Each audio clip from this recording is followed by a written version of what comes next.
বিসমিল্লাহির রহমানির রহিম। আসসালামু আলাইকুম। কেমন আছেন আপনারা সবাই? আলহামদুলিল্লাহ, আমিও ভালো আছি। আজকে আপনাদের মাঝে আমি নিয়ে আসছি মিষ্টি কুমড়া দিয়ে ইলিশ মাছের ডিমের রেসিপি। তো এখানে যা যা লাগবে আজকে আমি এটাকে ভাজি করে দেখাবো। তো নর্মালি আমরা মিষ্টি কুমড়া সবাই ভাজি করি। তো আজকে আমি ইলিশ মাছের ডিম এবং পেটা দিয়ে ওইটা দিয়ে আমি আজকে রান্না করে আপনাদেরকে দেখাবো। তো এখানে আমি এক ফালা মিষ্টি কুমড়া নিয়ে নিয়েছি, এভাবে গুটি করে কেটে নিয়েছি, এভাবে কেটে ধুয়ে নিয়েছি। আর লাগবে এখানে ইলিশের দুটো ডিম আছে এখানে, আর একটু সামান্য একটু দুটো মাছের পেটা আছে এখানে। আর লাগবে এখানে আধা চামচ পরিমাণ জিরার গুঁড়ো, 1 চামচ পরিমাণ ভরে ধনিয়া গুঁড়ো। আর লাগবে এখানে 1 চামচ পরিমাণ এখানে আদা রসুন বাটা, একটা পেঁয়াজ কুচি আর কাঁচামরিচ। আর লাগবে লাল মরিচের গুঁড়ো, হলুদের গুঁড়ো আর পরিমাণ মতন লবণ। তাহলে চলুন আমরা রান্নায় চলে যাই। আমরা চুলার কাছে চলে আসছি, এখন আমি জালটা জ্বালিয়ে দিব। প্রথমে আমি আপনাদেরকে একটু বলে নিই, এখানে আমি ইলিশ মাছের 3 পিস মাছ ভেজেছিলাম, যে তেলটা রয়েছে সেই তেলের মধ্যে আজ আমরা রান্না করব। তাহলে চলুন আমরা রান্নাটা শুরু করি। বিসমিল্লাহির রহমানির রহিম। জালটি জ্বালিয়ে দিলাম। এখন এর মধ্যে আমি প্রথমে যেটা করব, যে পেঁয়াজ কুচিটা আছে সেটা প্রথমে আগে এর মধ্যে দিয়ে নিব। এর মধ্যে দিয়ে দিলাম পেঁয়াজ কুচিটা। এখন হালকা করে একটু নেড়ে নিব।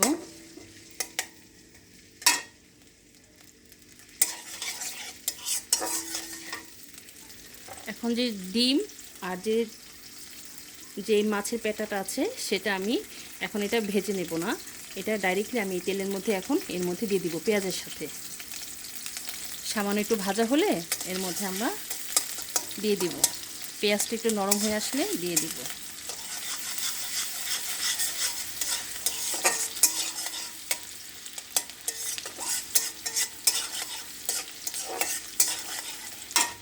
এখন এটা আমরা দিয়ে দিচ্ছি।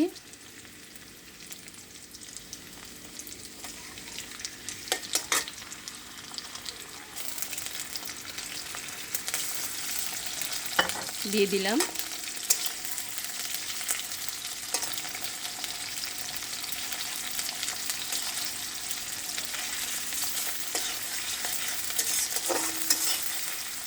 একটু হালকা নেড়ে চেড়ে এর মধ্যে আমরা পানি দিয়ে দিব।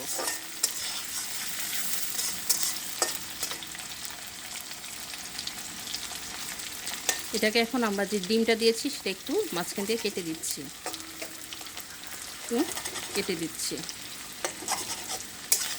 যেন মশলাটা এর মধ্যে ঢুকে যায়।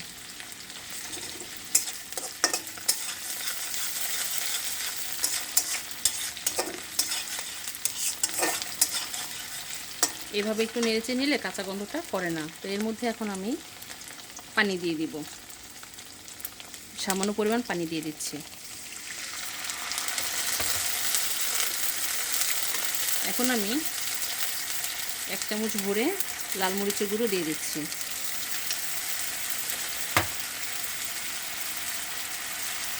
আধা চামচ পরিমাণ হলুদ গুঁড়ো দিয়ে দিচ্ছি। আদা রসুন বাটা দিয়ে দিচ্ছি।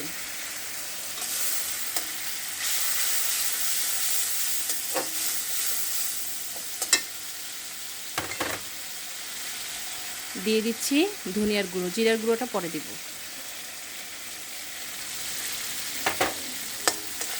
দিয়ে দিলাম। এখন আমাদের মশলাটা কষানো হয়ে গিয়েছে। এখন আমি এর মধ্যে কাটা মিষ্টি কুমড়াগুলো দিয়ে দিব।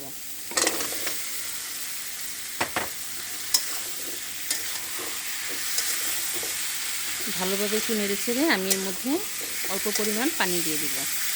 একটু হালকা কষিয়ে নিতে হবে।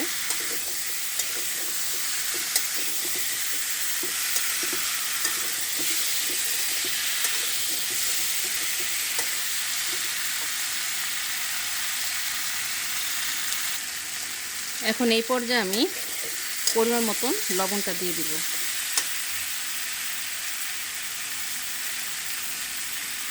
লবণটা দিয়ে দিচ্ছি।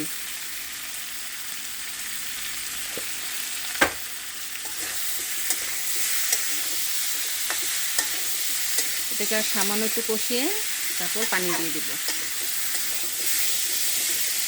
মিষ্টি কুমড়াটা যত কষানো হবে খেতে ততই মজা।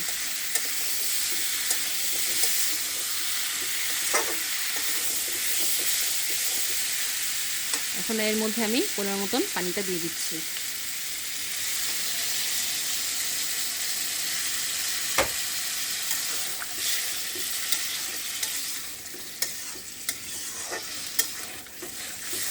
মিষ্টি কুমড়োতে এত পানির প্রয়োজন হয় না, যেহেতু এটা এমনি সফট, এমনিতে পানি ছাড়িয়ে থেকে কিছু পরিমাণ, তো আমি এর চেয়ে বেশি পানি দেব না, এর মধ্যে এটা সিদ্ধ হবে। এটা বলক চলে আসা পর্যন্ত আমরা অপেক্ষা করি। এখন আমি এটাকে ঢেকে দিব, ঢেকে অপেক্ষা করব বলক আসা পর্যন্ত। এখন আমরা ঢাকনাটা খুলে দেখব বলক চলে আসছে কিনা। আমাদের কুমড়োটা এখন বলক চলে আসছে, এটাকে একটু ভালোভাবে নেড়ে চেড়ে দিচ্ছি। এখন এটাকে আমরা মিডিয়াম আঁচে রান্না করে নিব, এটাকে আমরা মিডিয়াম আঁচ করে রান্না করে নিব। আবার ঢেকে দিলাম, তাহলে সিদ্ধ হওয়া পর্যন্ত অপেক্ষা করি। এখন আমরা ঢাকনাটা খুলে দেখব আমাদের মিষ্টি কুমড়োটা কতটুকু সিদ্ধ হয়েছে। একটু নাড়াচাড়া করে নেই, তারপরে দেখি। আমরা তো মিষ্টি কুমড়া সবভাবেই রান্না করতে পারি, ইলিশ মাছ দিয়ে, রুই মাছ দিয়ে, চিংড়ি মাছ দিয়ে, তো এইভাবে ডিম দিয়েও একবার রান্না করে দেখেন, এটা খেতে অনেক মজা। আর একটু বলবে। এখন আমি এর মধ্যে যে কাঁচামরিচগুলো আছে সেটা আমি এখন ভেঙে দিয়ে দিব, হাতে ভেঙে দিব, এভাবে করে ভেঙে দিয়ে দিব, তাহলে এটার গ্রানটা আরও ভালো লাগবে। এখন এর মধ্যে আমি জিরার গুঁড়ো যেটা আছে সেটা দিয়ে দিচ্ছি, দিয়ে দিলাম জিরার গুঁড়োটা। এখন হালকা একটু নেড়ে আমরা আবার ঢাকনা দিয়ে ঢেকে দেব, সেদ্ধ হওয়া পর্যন্ত আমরা অপেক্ষা করব। আমরা আবার একটু ঢেকে দিই এবং সেদ্ধ হওয়া পর্যন্ত অপেক্ষা করি। এখন আমরা দেখি কি অবস্থা। আমি অফ ক্যামেরায় একবার এটাকে নেড়ে দিয়েছিলাম, তো মাশাআল্লাহ করে আমাদের কুমড়াটা হয়ে আসছে, কিছু ডিম গলে গিয়েছে। তো এখন আমরা এটাকে একটু দেখে নিই, গলে গিয়েছে আমাদের কুমড়াটা। তো আমরা এরকম একটু মাখা মাখা রাখবো, যেহেতু এটার কাছ থেকে কিছুটা তেল ছেড়ে আসছে গা থেকে। আর বেশি শুকাবো না, যেহেতু এটা নামালে এমনিতেই এটা টেনে যাবে। এই পর্যায়ে রেখে এখন আমরা চুলা জালটা বন্ধ করে দিব।